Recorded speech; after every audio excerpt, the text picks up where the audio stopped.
Har kuni ertalab yuzingizga urilayotgan quyosh nurini shunchaki odatiy hol deb o'ylaysizmi? Aslida bu butun dunyoni yoritib turgan buyuk bir mo'jizadir. Alloh taolo Qur'oni Karimda shunday marhamat qiladi.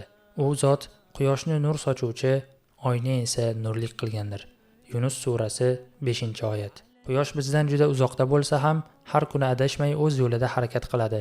U hech qachon o'z o'rnini yo'qotmaydi, nuri ham kamaymaydi.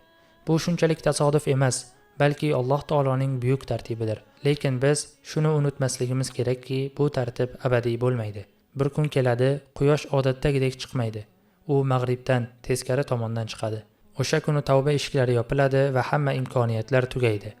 Hozir har tong quyosh bizga imkoniyat berib chiqyapti. Lekin biz o'sha oxirgi kun uchun qanchalik tayyormiz? Quyosh mag'ribdan chiqadigan kunga nima amallarimiz bilan yuzlanamiz? Bugun vaqtimiz bor ekan, o'sha kunga munosib bo'lish uchun nimalar qilyapmiz?